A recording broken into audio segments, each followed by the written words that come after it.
I put this on the Twitter tab and on the community tab and all that sort of stuff.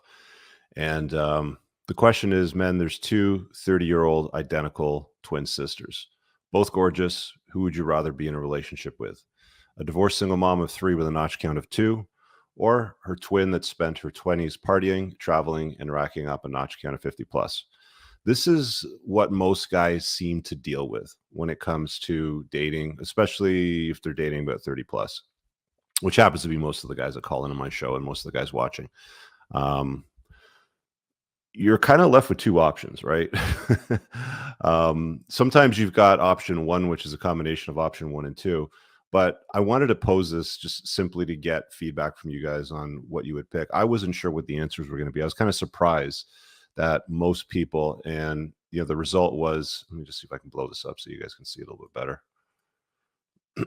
The result was 61% of guys voted for a divorced single mom with a small notch count versus a single gal but with a whole bunch of notches. So men are apparently so disgusted by female promiscuity they would pick a single mom over a gal with no kids but had been with a whole bunch of guys. So I wanted to give you guys an opportunity tonight to sort of call in and feedback on this. Of course, offer a better solution. There's no third option. It's one or the other. So you need to pick one or the other and then tell me why. And then I want you to provide me with a potential better solution as you see it, that it may exist. So let's remove that from the screen. I see I've got a few friends that are already jumping in here. I'm going to drop the join link in the live chat on YouTube, and we'll get started on this right away.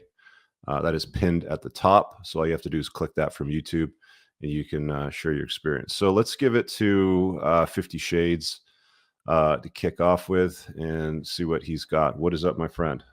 Hey, how you doing? Can you hear me?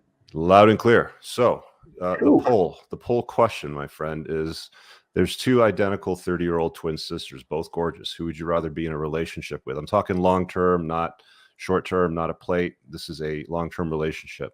She's a divorced single mom with 3 young kids, notch count of 2. Or her twin that spent her 20s racking up a big notch count, partying, traveling, and has probably been with about 50 plus guys. Ouch.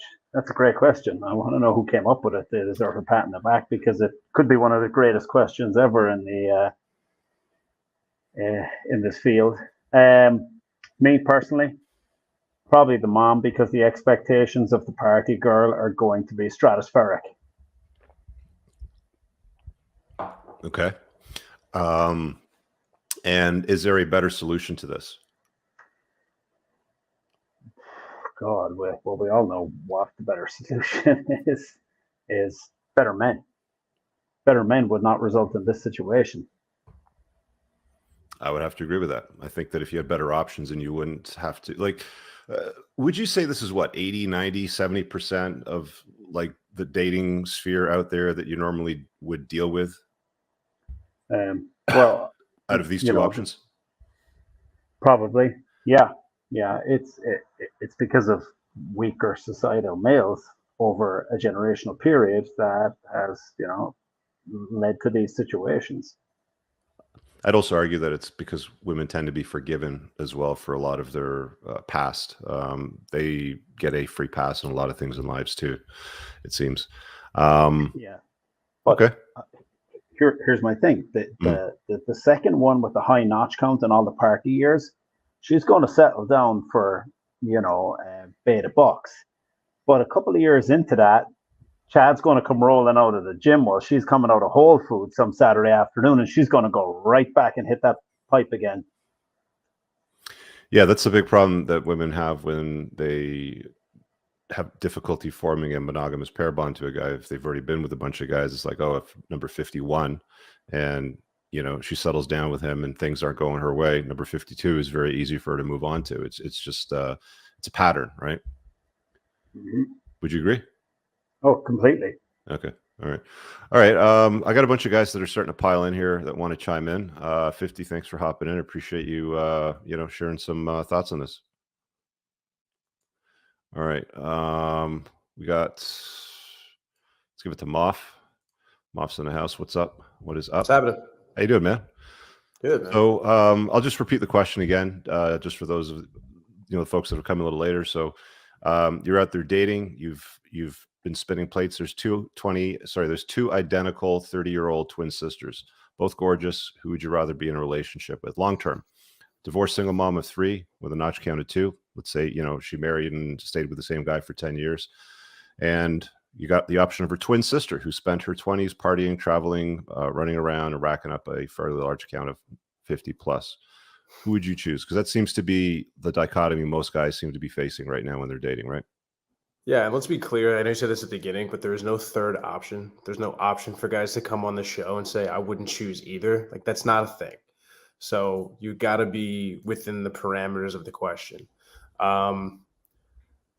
I think it's a promiscuous, childless woman, man. I mean, I think that your average chick nowadays is 100 notch count is a walk in the park for a lot of women, especially attractive ones. I made a joke earlier where I was like, some guy asked, like, well, we talk about 100 or 25. I was like, 25 basically is virginity. So let's just call it 100. But when you talk about the baggage and you talk about all the extra responsibility and all the additional headaches, it's going to be a headache either way. But I think you got to just go with the lesser of the two evils here. And I think that's just somebody that if you want to have kids, if you want to not wind up taking care of somebody else's kids, I think a promiscuous single woman is going to be the way to go. I found in my experience that, single mothers that I've run into or spoken to or maybe even had short flings with, I've always found them to be more entitled and more with higher inflated senses of egos than just a random chick who spent her 20s sport bagging, basically. Mm-hmm. And far more along the lines of, I know what I'm worth. I'm not going to settle for less. And this, Why do you that, think the that other. is? So I think it's a really good question as to why their ego is so inflated. Mm-hmm. I think it has a lot to do with they've now gotten, maybe it's because they've had their kids and they've sort of gotten past the whole beta buck side of their hypergamy, and now they're right back to looking for alpha fucks again. Mm-hmm. Because they've achieved that sort of, I've had my kids, I've done what I need to do, I've reproduced, and now but they've also, I think, more likely gone through a period where they're not with their child's father for a reason, and that reason is most likely because they left. So now they're looking at men as men are inadequate. I had a guy that I thought was going to be my forever. He's the father of my children. I have multiple men who are fathers of my children, and they turned out to not be shit. So I've gone through all these men and I've given them my best years and I've given them my body and I've given them children, and they've turned out to be POSs in Mm-hmm. her words. So I think more so they perceive a man not living up to his full expectation, because not every woman that just spends her 20 sport banging is going to think every dude she sleeps with is going to be the one. But Mm-hmm. if she's willing to have kids with this guy and she says this guy is going to be the guy, and then he turns out to be that sort of, loser in tinfoil instead of the knight in shining armor, I think there's a higher level of resentment that comes as a byproduct of that. Okay. All right. And what percentage of gals on the dating marketplace do you think fit into one of these two categories?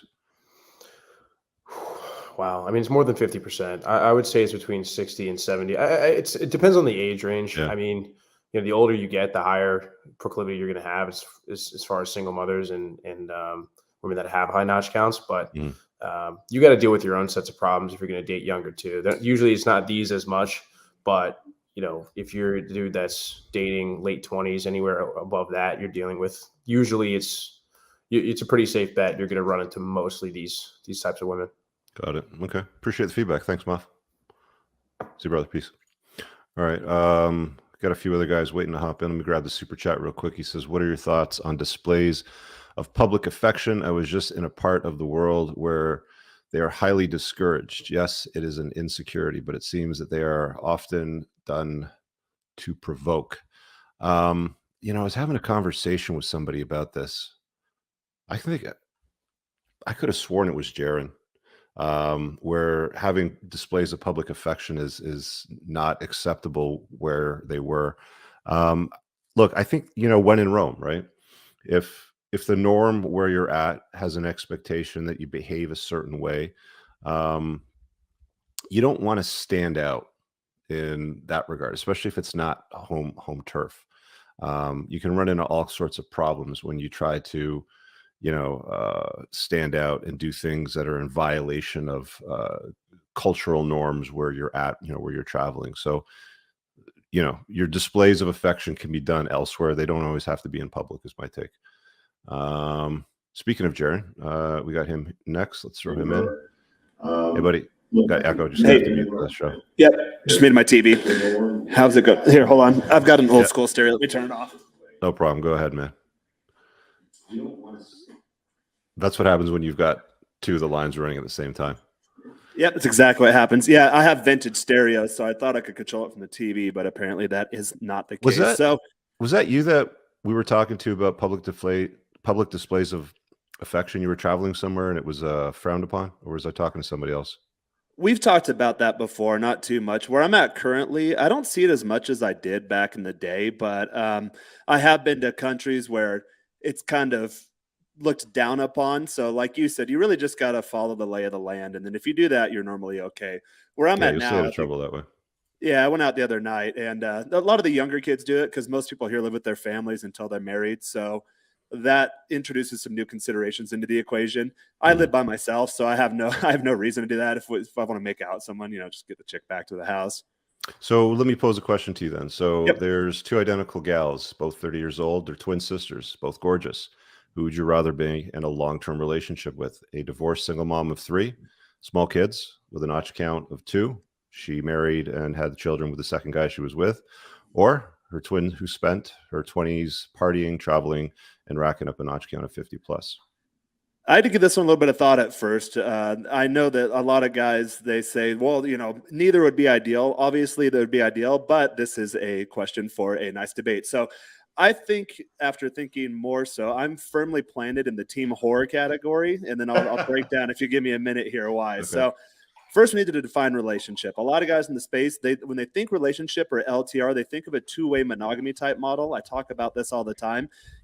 With a girl that's a higher notch count, the one-way monogamy thing probably won't work. But again, neither is the ideal option. But in this scenario, the way I answer, I'll do it based on the way I date, which is like an MLTR with FWB. MLTR is multiple long-term relationship. FWB is friends with benefits type model. So it's a hybrid type model. Keep that in mind for my answer. Now, I understand why guys would do the divorce woman type thing. There are some pros and cons. The lower notch count's obviously more desirable. Could be an option if you have kids of your own, like you're a single dad, you have custody of them, and you want like a Brady Bunch type situation. If the kids are older, then that could be a good thing. Like a girl, that happens all the time here. Girls will get married real young. They're like 32, maybe to 35 years old, and their kids are already out of the house, or the kids are studying in a different country off with the dad. So you can get some really hot, classy chicks that, yeah, they're technically single moms. They're not single moms in the sense where they're living off the government or they have low-paying jobs. They're usually pretty well taken care of, and they're from higher class families, but they married an alpha and the guy ran off with some other chick and the guy takes care of the kids. I've come across that quite a bit here. So I can see that being ideal under those certain circumstances. However, if you're talking like the US Canadian type crowd, you got to be careful, especially if you cohabitate. We all know this, that once you introduce a male into the family who's not of the bloodline, that is one of the most dangerous things you can do for your own kids. If you have kids, if you don't have kids, well, guess what? Now you do have kids. You're at risk of having to pay child support potentially in a lot of these Western nations. So you definitely don't want to do that. And again, this is all just in hopes of why most guys get into LTRs, which is just for unlimited access, or they think it's unlimited access to unlimited poon, which usually dries up metaphorically and literally after a while. So follow-up question to you on this is, this seems to be what most men have to choose from on the sexual marketplace today when they're dating. What percentage of women do you think this makes up in your demographic where you're at in Mexico? Ooh, in Mexico, it's a little different. I'd say maybe between the two over here. Yeah, I'd say 30-40% Okay. between the two here. My view is kind of warped too, because I hang out in circles. I hang out with single girls. I go out in places where people are single and looking to mingle. I don't really hang out. There's a lot of conservative people here, but I'm not necessarily in those circles. So I don't go to mass every Sunday.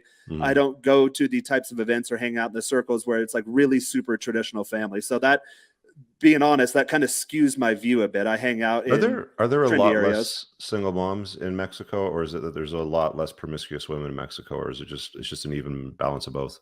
It's kind of a class thing. In the higher class, you don't really see single moms. When in the lower class, you do.